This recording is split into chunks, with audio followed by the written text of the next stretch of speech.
All right, cool. So managed quality customer service is just basically, we're going to be talking about the one business and basically creating a complaints procedure and everything. So it's basically like a whole customer service procedure, if that makes sense. So you're given a whole scenario in assessment 1 of what's currently going on. And so you've got like the little scenario that you need to read. Basically, the gist of it is that the customer is purchasing one thing, but they're being told a whole other different thing. So there's a massive gap between what they purchase and what they actually get. So once you're reading through that, you'll see this little service chart as well. So it just tells you what services are offered. So this is straight from your workbook.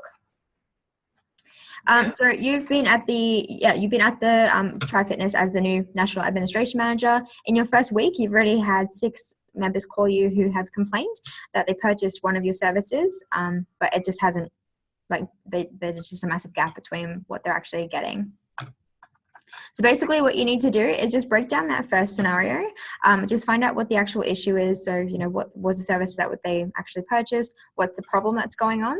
And then you're just going to create a very small report, like a very short report to your Chief Operations Officer, so your COO, just telling them what's going on. So this report, don't worry about word count or anything like that, as long as it's just, I guess, talking about, like, discussing what the actual issue is. So you can set it out like a little tiny introduction first, just saying, you know, this is what I've discovered in my first week. This is what the complaint is, what the service is, all that good stuff.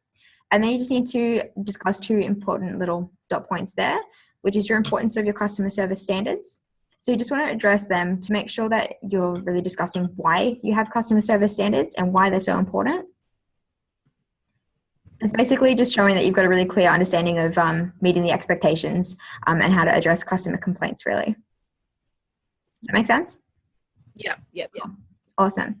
Following from that, you've got 2 recommendations that you're going to put forward to your Chief Operations Officer about how to gather more information on the expectations of your actual members of the fitness company. So they can be anything. So it's as long as you're getting information on what the Tri Fitness members want, not staff members or anything like that, just your Tri Fitness members. That way you can just put them forward, like, you know, this is the 2 recommendations I've come up with. So it can be like a feedback form or a survey, like a very short survey or something. So you just want to put in 2 recommendations and just kind of justify why you've put them forward. So what information would you get from them? Why would they work? Why would you want to implement them? Just that kind of stuff.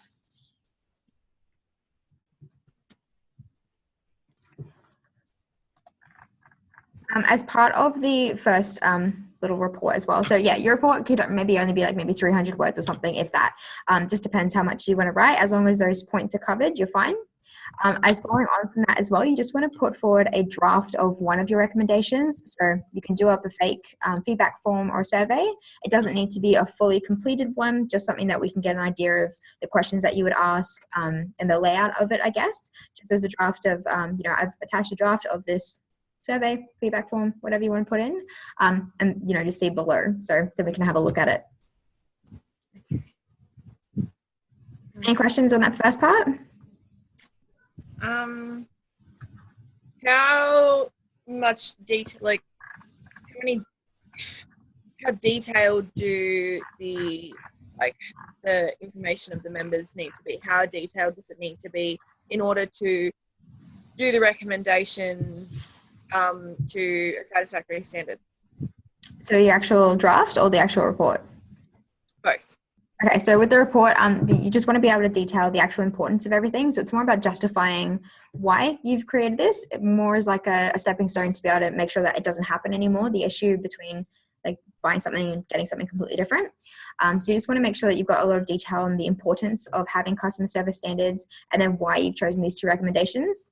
For the recommendation itself, if you're going to do a survey, it doesn't need to be a completed survey. It's just something that you would be able to give to a customer just to say, here, just fill this in. So you might have things on there like, you know, their name, if you want that, how long they've been with the Tri Fitness company, and then just have a couple of questions like, you know, are you satisfied with the knowledge of the staff? Are you satisfied with the services? That kind of stuff.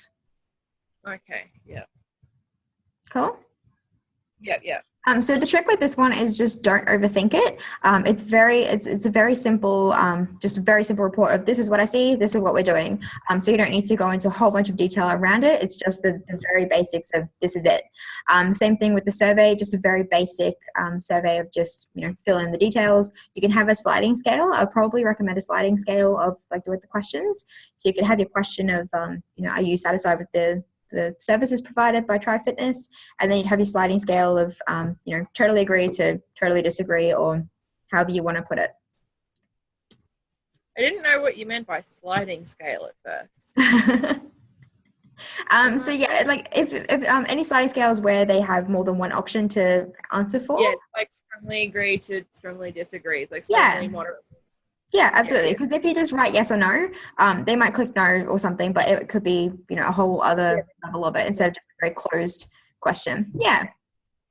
Cool. So that's fair. Perfect. But that's your first assessment. That's a whole lot of it. So it's just the little tiny report and then your draft of your survey or your feedback form or whatever you choose to use. Oh, is that it? Yeah. So yeah, the whole unit is made up of 4 assessments. They're all quite small. So just makes it one cool unit. Okay. Yeah. Any questions on the first part at all, like on the report or anything? I'm not very good at I'm not very good at reports. Mm-hmm. So do you have a suggested format that it could be written in? So I'll probably just recommend having like a little introduction that you'll be able to talk about the actual process that you're going through. So it could be anything like, I've now been at this for 1 week. This is what I have noticed. So definitely talk about what's happened. So you've got 6 unhappy members. What's the problem with each of them? What's the service that they're maybe discussing? And then just go into, why you're doing this report for them. That'll be part of your introduction. And that's the whole, is that all you want for the report? So you'll have your introduction and then you have 1 paragraph maybe or 2 on the actual customer service standards. So why it's important to have them, maybe what they are. So you can have a look at the scenario, maybe pick out some things. Otherwise, just talk about why it's important to have these standards. And then your second paragraph will be you detailing what your recommendations are to be able to get more information from your actual members of the club. Okay. Yeah.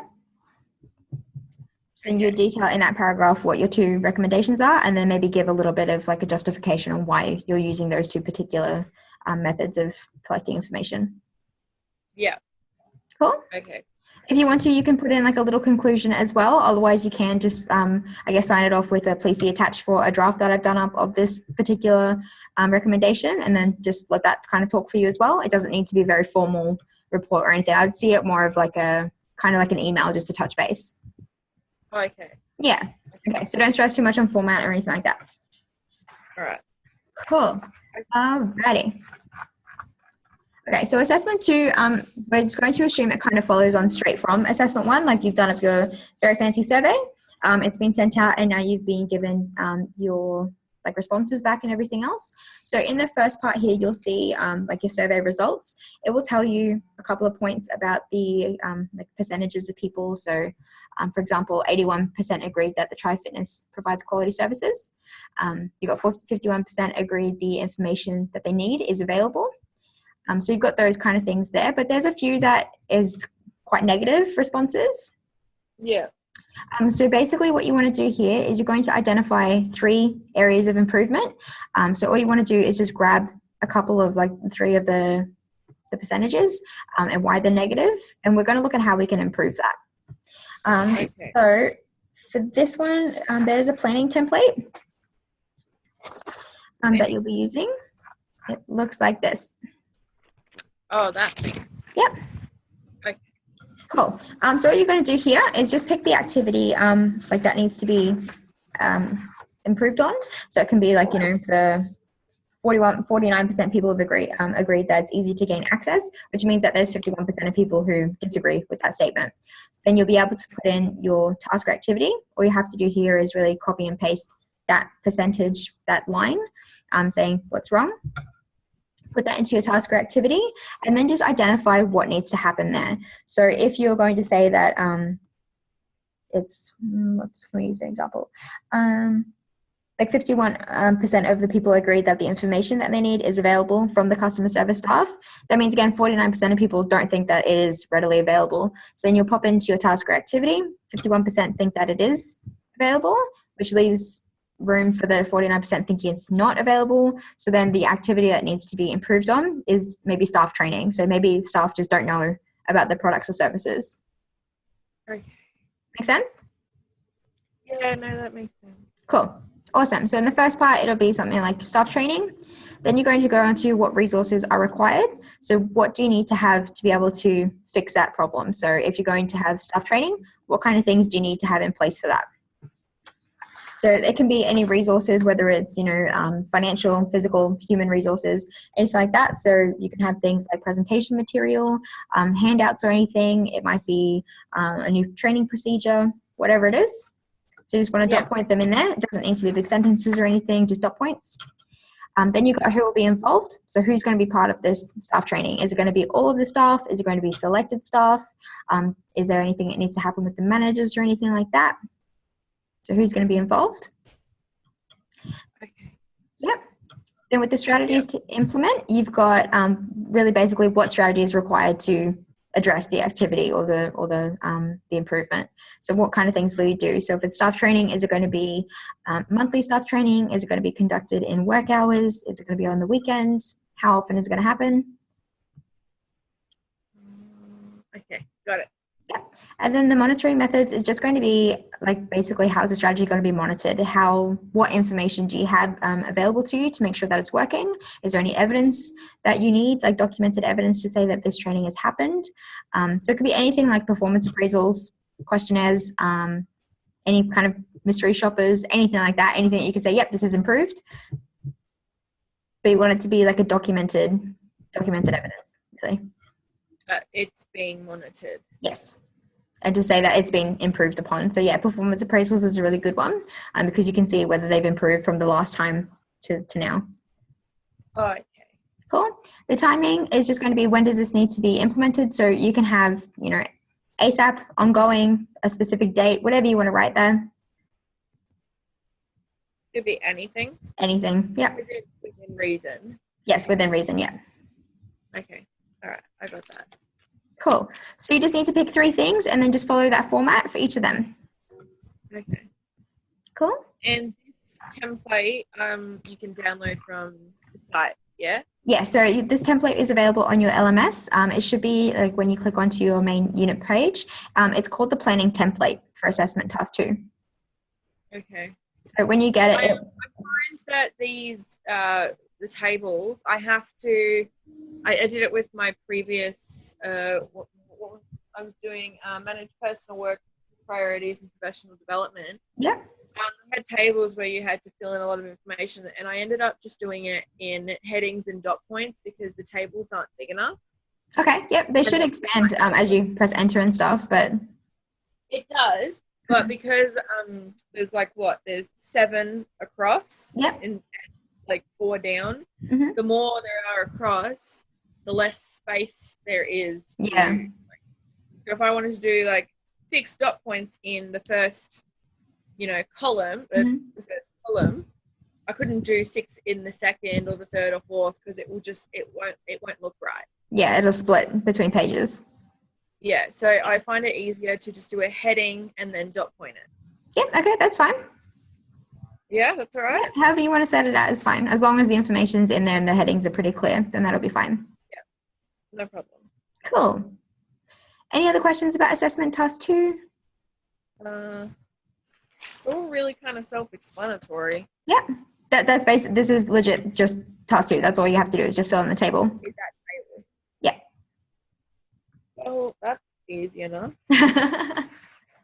All right, cool. All right, so we'll move on to unit 3, assessment 3. Okay, cool.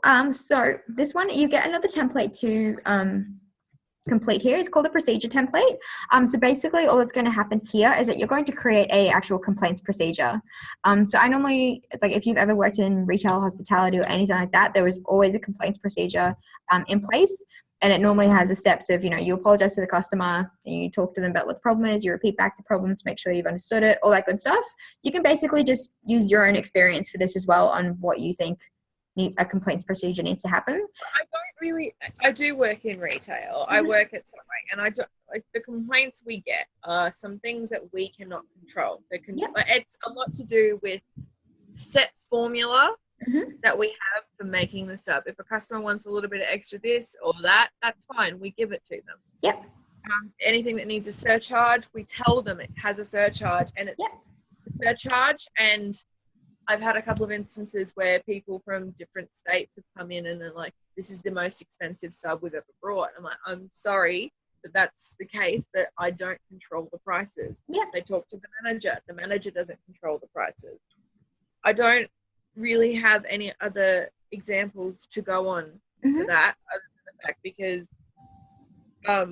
where I work is run by a head office. Yeah. So everything that we have to do comes from head office, and we can't question it. We can't we can't do any of that stuff, and it's just we have to have this. So I don't know how to handle a customer complaint. Yep, that's fine. So you can find examples and things online as well of customer complaint procedures. Otherwise, you could just use like what you've currently got with your examples is really great with Subway, because it's basically that is it with a lot of hospitality things as well. It's just, I'm sorry that this is it, but this is it. So you might be able to give them something like, not for Subway maybe, but like in other businesses, like when I owned my own hospitality businesses as well, if something was that bad, we would just be like, you know what, have a free drink or have a free this or whatever it is, just to kind of give them something to go with, or it could be a voucher or anything. So they want to have an outcome. So you want to just make sure that in this complaints procedure that somewhere in there, like early on, you actually have a discussion with the customer on what their, I guess, preferred outcome is, and then whether that's in your power to give or not. So if they were complaining to you and they were like, oh, I want a free Subway, is that in your power to give or not? No. Yeah. So there you go. So maybe you wouldn't be able to give them that. I'm a senior, but I'm not a manager. Yeah. A manager our manager isn't actually meant to give away free anything, but in circumstances they do. Yeah, exactly. So it really does depend on the complaint. Like if somebody's just said, off the cuff comment and that's a complaint, then there's not much you can really do. But if it's between, come to us and their sub is made poorly and whatnot, we do make them a brand new one. Yeah, exactly. Yeah, that's a perfect example as well. So it really does depend on the situation of what's happening. But if it's really between like losing that customer's business or just appeasing them and make sure that they come back, you kind of want to make sure that you're playing ball with them on how to go. So this is going to be just basically a really basic procedure on complaints. So you can definitely pull from your Subway experience as well. It's very similar to a lot of jobs out in hospitality that are run by head offices. So I don't know, is it Retail Free Group here in Subway? Franchise. Okay, yeah. So like when I had 4 Pizza Capers stores. I'm not sure if they're in Melbourne. But yeah, up here in Brisbane, I owned 4 of them, and I had to abide by everything from head office, even though I was a franchise owner, just because it was still run under an umbrella corporation, essentially. So that's definitely something that I understand. We'd make a few little cheeky, have a free pizza things, but yeah, it's still very much within the confines, I guess, of that. There's a reason my boss, the one that owns all the stores in your area, there's a reason why he's franchisee of the year, the Subway, because he's like excelled in all areas, including money saving because of severe cutbacks. Yeah. Yeah. They do that a lot, but he's really strict on how he wants things run as well. He cuts, but I forgot what I was going to say. One of those days. That's okay. Cool. So yeah, basically, just pull on whatever experience you have. Otherwise, you can just look up some complaints procedures that are just on the internet and everything else, just to make it very simple. But basically, I just see where this is. Okay, that's how they set it out. Okay, cool. So you just basically want to go through and just fill in the blanks essentially. So we start with, like, this is straight from your workbook as well, these pages. So you'll be able to go through and just discuss who the procedure is, like what the procedure is. So what's the purpose of it? So you just want to make sure that the purpose is to just identify that there's a complaints procedure, and just why you've got one.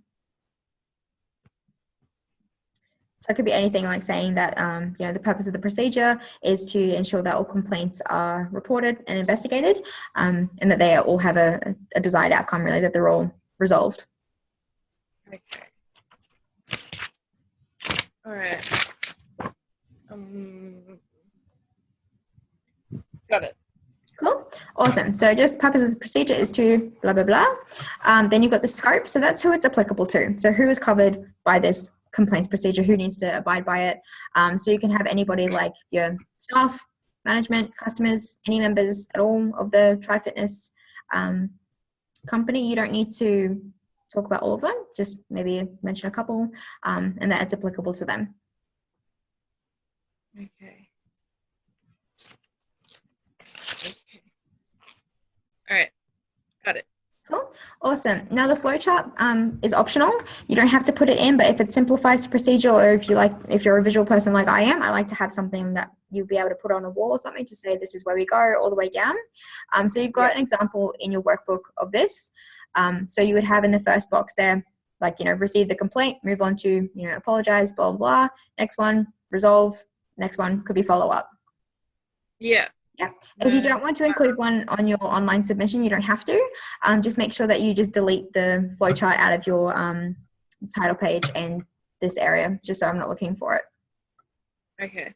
Cool. I'm a visual person too, so that it would help to do that. Like, Yeah, cool. I like step procedures on how to do things, and dot points. I love dot points. Yeah, me too. I like being able to see things at a snapshot, which is why I really love flowcharts, just because they can be colorful or whatever to draw your attention, but it's just a really simple breakdown of, oh, this is what I need to do without reading 500 words of a page. Yeah, cool. So yeah, if you want to include the flowchart, more than happy to have a look at that one. You can also add in on your online submission, add in more boxes if you want to, just by using Word or whatever program. You should just be able to expand on that if you want, make it look pretty if you like. I don't know how to do that. That's fine. No worries. Cool. So it's your flow chart. We'll follow on from your actions. So with the actions, that's basically just the step by step by step. So it's each step of the complaints procedure. So step one would probably start more than likely with the customer bringing a complaint to you. You might need to apologize for whatever the complaint is, whether the order was wrong or the service that they got was not after. Step two, what do you do following on from there? Do you just try and resolve it yourself? Do you go to a manager? Whatever it is. Step three, probably going to be the resolution. So what's the outcome that they are after? How are you going to essentially fix this problem? And the last step, so step four, whatever step you want to have, should be the follow-up. So just to make sure that everything is flowing smoothly with them, that they are happy with the resolution to their complaint, all that good stuff. Okay. If you have more steps that you want to pop in there, you can just add them into your document. So just next line, step 5, step 6, 7, whatever you want to do. But yeah, so just making sure that it's quite clear on what the actual procedure is, so that if you were going to have a brand new staff member, you could just give that to them and they could be like, yep, good, I'm good to go. Okay. Cool. The references is just going to be a list of things like your legislation, regulations, and acts. You don't need to explain anything about them. You just want to include them in a dot point form just to say that this is what you've covered off with. So a really important one would be your Privacy Act and everything, just to make sure that whatever the complaint is, if they fill out a form or anything, that's not going to be leaked all over the internet or whatever it is. So just having points. I've provided some examples for you in your workbook as well, of ones that you can have a look up and just use if you think that they're correct for this.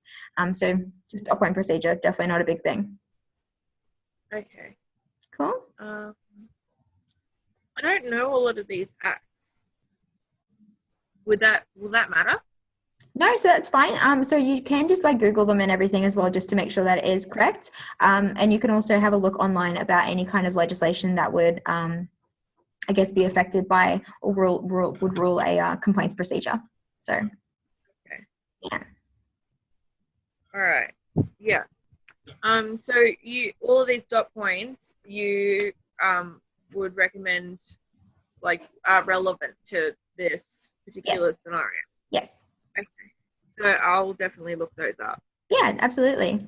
And then with the last part, the resources, it's just like the list of resources that you would need to be able to make this procedure happen. So it can be anything like having, handouts or a software program or anything like that, but it's the actual things of what you need to be able to make this procedure. Okay. Yeah. All right. I understand now. Cool. Any questions about this assessment with the procedure? It was in my handbag, but you had it on the. All right. It should be in there.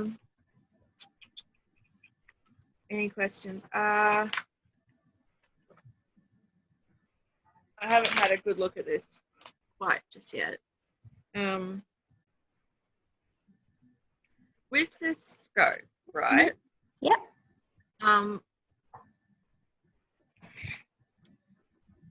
With the tip that you put here, I wouldn't know how what stakeholders should be aware of it. Which stakeholders? So a stakeholder is anybody who has any kind of, I guess, input into the business. So it can be the owner, it could be sponsors, anything like that. So maybe there's relevant stakeholders that would need to know about it, that maybe like the owner would need to know about the procedure that's being in place. It's not something that I would say that every stakeholder would need to know. More along the lines of just your customers will, they'll be affected by it, so they'll be in it as part of the scope, and all your Try Fitness staff members, anybody who has any kind of contact with a customer should know this procedure. Okay. Yeah. All right. Okay, now I got it. Okay, cool. Okay. Alrighty. So then the very last assessment is just an email. So the email that you're sending is going to be to one of your administration officers. Yep. So the scenario that you're given is that the administration officer hasn't been following the procedure. They haven't recorded any complaints or anything like that. They're just not following it properly. So your email basically just needs to outline 4 points. So you've got the purpose of the new procedure. So, you'd be like, hi, blah, blah, blah. Can notice that you haven't been using the complaints procedure correctly. Just kind of give them information. So what's the reason of having that procedure in place? What's the purpose? It's a really great, kind of tool, I guess, when you reiterate the purpose of it, so that when people aren't using it, they can be like, oh yeah, that's why I need to use it. So that's why you're doing that. So that's your first point. Right. Yeah. Then why it's important to be followed. So, thinking about recording any complaints and everything to make sure that it doesn't happen again for future feedback, all that kind of stuff. You're seeking any feedback or assistance from that person to see if they need any help to follow the procedure. So it's very much just a matter of asking them whether they have any questions about it, if you can help them out with anything, if they have any feedback about the complaints procedure. Maybe that's the reason why they're not using it. They just don't think it's effective. So just opening up that discussion with them within an email, and then just letting them know how you're going to monitor that they're actually using it over the next 4 weeks. So what kind of things will you have in place to make sure that they're using the procedure correctly? Okay. How with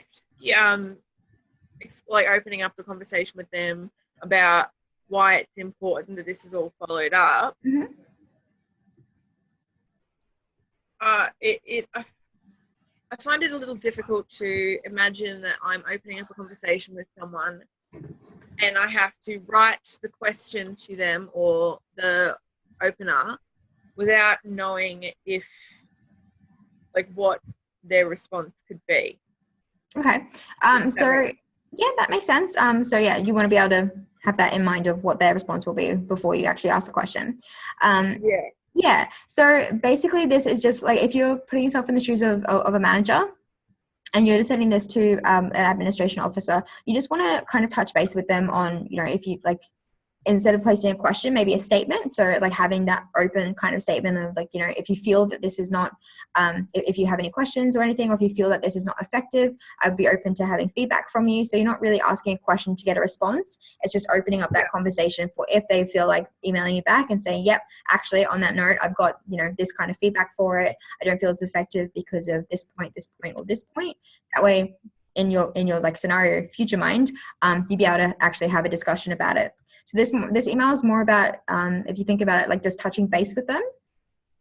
Yeah.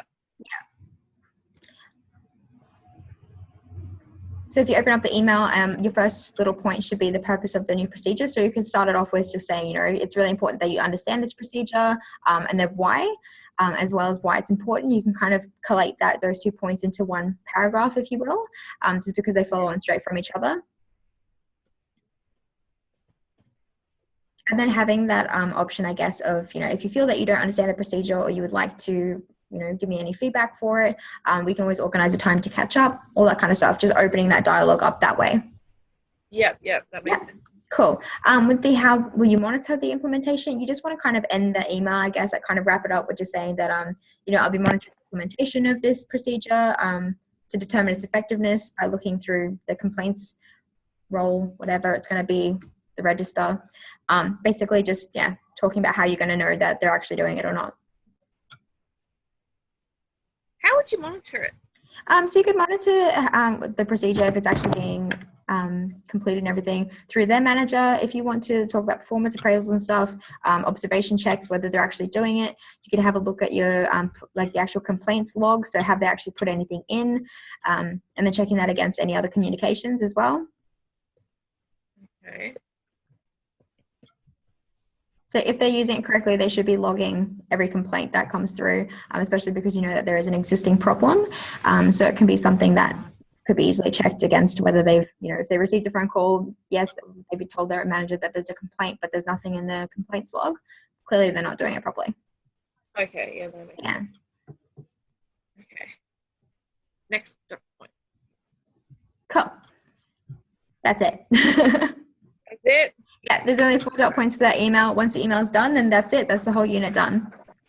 Oh, awesome. Yeah, so that's what I mean. Like they're 4 very small assessments, like all up in one. But it's pretty much just, 4 little points and then that's it. Okay. Cool. Any questions about the whole unit or anything at all? About the whole unit, I'm not sure. Just take it one at a time. Just break them down. They're very much like, don't overthink it. They're very much just a face value. This is a scenario. This is how you're going to fix it. Okay. That makes sense. The sample report. Yeah. On assessment 1. Yeah. It's really detailed. Would you prefer that our report is of similar detail? For this assessment, it's not really that much like that needed. It's not a formal report or anything. The reporting that we've rough draft it. Yeah. Okay. Right then. Because I was just looking at that and I was thinking how much and I see the parts that are highlighted, but I was wondering just if you would, if it is preferred to have more detail rather than less. Yeah, it always is. If you've got more detail and everything, then happily put it in there. It's just a matter of knowing kind of when to stop. You don't want to waffle on for ages on the same idea.